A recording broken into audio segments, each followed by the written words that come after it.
Press మీట్లో నుంచి అర్ధాంతరంగా లేచి వెళ్ళిపోయాడు. సో ఇది షాక్‌కి గురి చేసింది. మొత్తం వాళ్ళిద్దరి సంభాషణ అదంతా కూడా నేను కూడా విన్నాను. ఏం జరుగుతోంది అసలు?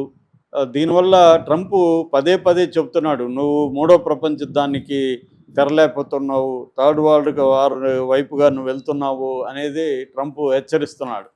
సో ఎందుకు ఈ స్థాయిలో ఉంది? దీని పట్ల ప్రపంచ దేశాలు ఎలా స్పందిస్తున్నాయి?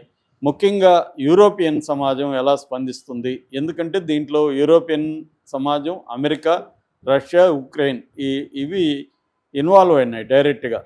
సో ఏం జరుగుతుంది అన్నప్పుడు మనకి నేను దీని మీద ఆల్రెడీ డీటెయిల్ వీడియో చేశాను. ఉక్రెయిన్కి సంబంధించి క్రైమియా అనే ఒక నగరాన్ని, ప్రాంతాన్ని ఫస్ట్ 2014లో పుతిన్ ఆక్యుపై చేసుకున్నాడు. రష్యా పుతిన్ ఆక్యుపై చేసుకున్నాక మధ్యలో కాల్పుల విరమణ జరిగింది. దాని తర్వాత మళ్ళీ 22లో మొదలైంది. 22లో మొదలైనాక ఇప్పటి వరకు ఉక్రెయిన్లో 20% భూభాగాన్ని పుతిన్ ఆక్యుపై చేసుకున్నాడు. రష్యన్ ఆర్మీ ఆక్యుపై చేసుకుంది. ఇరువైపులా కొన్ని లక్షల మంది అయితే చనిపోయారు. సో ఈ నేపథ్యంలో మొన్నటి వరకు బైడెన్ ఉక్రెయిన్కి విపరీతంగా సప్లై చేశాడు. డబ్బులు, తర్వాత వెపన్స్, డిఫెన్స్ సిస్టమ్స్ అన్నీ కూడా సప్లై చేశాడు. అందుకనే ఉక్రెయిన్ గట్టిగా పోరాడగలుగుతుంది రష్యా మీద. లేకపోతే రష్యాకున్న డిఫెన్స్ సిస్టమ్ ముందు ఉక్రెయిన్ నిలబడదు.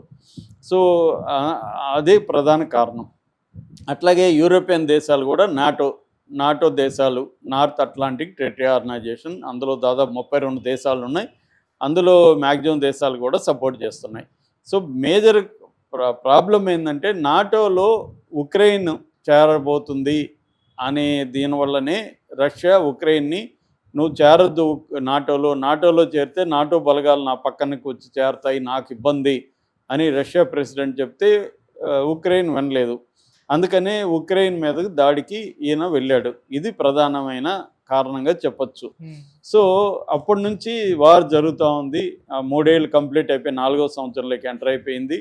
సో ఈ నేపథ్యంలో ఇప్పుడు కొత్తగా ట్రంప్ వచ్చిన తర్వాత ట్రంప్ ముందుగానే అనౌన్స్ చేశాడు, నేను 24 గంటల యుద్ధాన్ని ఆపుతానన్నాడు. కానీ ఇప్పటివరకైతే యుద్ధం ఆగలేదు. లాస్ట్ వీక్ కూడా 2000 మంది చనిపోయారని చెప్తున్నారు. సో ఇప్పుడు ట్రంప్ ఏం చేస్తున్నాడంటే రష్యాకు అనుకూలంగా ముందు రష్యన్ ప్రెసిడెంట్ 90 నిమిషాలు మాట్లాడాడు. తర్వాత ట్రంప్ పుతిన్ కలిశారు. అంతకుముందు ఇటు రష్యన్ డిప్లొమేట్స్, అమెరికన్ డిప్లొమేట్స్ సౌదీ అరేబియాలో కలిశారు. దాని తర్వాత నిన్న తుర్కీ అంటున్నారు, ఇప్పుడు ఇంతకుముందు టర్కీ అనేవాళ్ళు తుర్కీ, అక్కడ కలిశారు. రౌండ్ 2 సమావేశాలు జరిపారు. అంటే రష్యా మీద ఇంతకుముందు విధించిన ఆంక్షలన్నింటినీ సవరించడం, డిప్లొమేసీ అంటే వాళ్ళ అంబాసిడర్లు ఇక్కడ, వీళ్ళ అంబాసిడర్లు అక్కడ తరిమేసుకున్నారు, మళ్ళీ పునరుద్ధరించడం, ఫ్లైట్స్ ఇట్లా రవాణా పునరుద్ధరించడం, ఇలాగ మెల్లమెల్లగా నార్మలైజేషన్ రష్యాకి అమెరికాకి మధ్య జరగడానికి వాళ్ళు చర్యలు తీసుకుంటున్నారు. సో ఈ నేపథ్యంలో జెలెన్స్కీ లేకుండానే రష్యా అమెరికా చర్చించుకుంటున్నాయి యుద్ధాన్ని ఆపడానికి అన్న విమర్శలు వచ్చాయి. దాంతో ఇప్పుడు జెలెన్స్కీని ట్రంప్ ఆహ్వానించాడు. జెలెన్స్కీ నిన్న వెళ్ళాడు.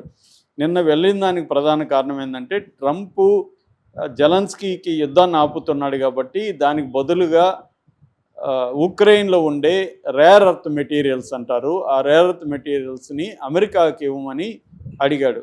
ఆ ఒప్పందం చేసుకోవడానికే నిన్న జెలెన్స్కీ వెళ్ళాడు. దాదాపు $500 బిలియన్ వర్త్ మెటీరియల్స్ అని చెప్తున్నారు.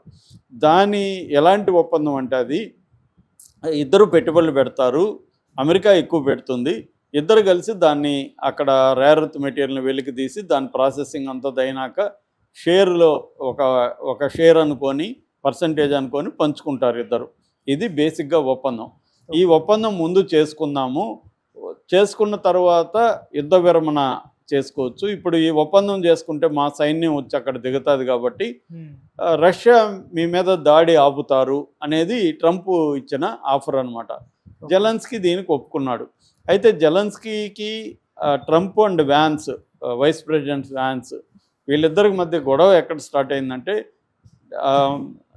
పుతిన్ అనేవాడు ఒక టెర్రరిస్టు అని మాట్లాడడం మొదలుపెట్టాడు జెలెన్స్కీ. పుతిన్ టెర్రరిస్టు, మా దేశాన్ని ఆక్యుపై చేసుకున్నాడు, మా దేశంలోని చంపుతున్నాడు అనేది మీరు దానికి మద్దతు ఇస్తున్నారు అనేది ఆరోపించాడు. దానికి వ్యాన్స్ కానీ ట్రంప్ కానీ అనేది ఏమంటే, నువ్వు అసలు మా హెల్ప్ లేకపోతే నువ్వు 2 వారాలు కూడా యుద్ధం చేసే పరిస్థితి లేదు నీ దగ్గర, నువ్వు ఎప్పుడో సరెండర్ అయిపోయి ఉండాలి, మా వల్లనే కదా నువ్వు నిలబడ్డావు, మాకు థ్యాంక్స్ చెప్పకుండా మమ్మల్ని నిందిస్తావేంటి అని వాళ్ళు కోపం వచ్చింది. వాళ్ళ పాయింట్ ఆఫ్ వ్యూలో వాళ్ళు కరెక్టే, నిజమే. ట్రంప్ అంటే అమెరికా లేకపోతే జెలెన్స్కీ నిలబడేవాడు. జెలెన్స్కీ కూడా చెప్తున్నాడు, అది ఒప్పుకుంటున్నాడు. మరి నువ్వు మాకు థ్యాంక్స్ చెప్పాలి కదా అంటాడు. జెలెన్స్కీ ఏమంటాడంటే, మీరు చెప్పే శాంతి యుద్ధము ఇవన్నీ జరిగే పనులు కావు, ట్రంప్ ఒప్పుకోడు.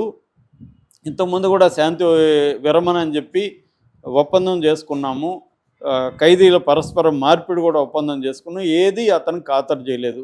సో శాంతి ఒప్పందం యుద్ధ విరమణ జరగాలంటే మాకు ప్రొటెక్షన్గా నాటో సైనిక బలగాలు మా దేశంలో ఉండాలి, ఈ కండిషన్కి ఒప్పుకోకుండా శాంతి ఒప్పందం అనేది జరగదని అతను చెప్పాడు. నువ్వు అసలు డిమాండ్ చేసే పరిస్థితిలో లేవురా బాబు అని ట్రంప్ చెప్తున్నాడు. నీకు డిమాండ్ చేసే పరిస్థితి లేదు, నీకు అటువంటి కార్డ్స్ నీ దగ్గర లేవు, నీ దగ్గర ఓడిపోయే కార్డ్స్ పెట్టుకొని ఉండవు. పుతిన్ దగ్గర గెలిచే కార్డ్స్ ఉన్నాయి. కాబట్టి మా మాటిని నువ్వు విరమణ చేసుకుంటే నీ జనం చనిపోరు, దేశం బెటర్గా ఉంటుంది, మా మాటిన అని వాళ్ళు చెప్తున్నారు. ఇతను ఏమో నువ్వు ఎలా చెప్తావు అలాగా, మేము గట్టిగా నిలబడి పోరాడుతున్నాం కదా అని ఇతను అంటున్నాడు. ఇలాగ గొడవలు అయిపోయి ఇదంతా కూడా మీడియా ముందే జరిగింది. మీడియా అంతా కూడా షాక్ అయిపోయారు, ఎప్పుడు చూడలే వాళ్ళు. అంటే ట్రంప్ లాంటి ఒక అజేయమైన శక్తిని ఒక మామూలు బక్కప్రాణి ఎదిరించింది వాళ్ళు చూడలేదు ఎప్పుడు. షాక్ అయిపోయారు. ఈయన బయటకు వెళ్ళిపోయినాక ఫాక్స్ న్యూస్లో మళ్ళీ ఈయన డీటెయిల్ ఇంటర్వ్యూ ఇచ్చాడు జెలెన్స్కీ. ఆయన ఇప్పుడన్నా క్షమాపణ చెప్తారా మీరు అని అడిగితే, నేను ఎందుకు చెప్పాలి క్షమాపణ, నాయనేం తప్పు చేయలేదు అని ఇతను అంటున్నాడు. ఆ ఒప్పందం కూడా జరగలే. సో దీనివల్ల మూడో ప్రపంచ యుద్ధం వస్తుందా?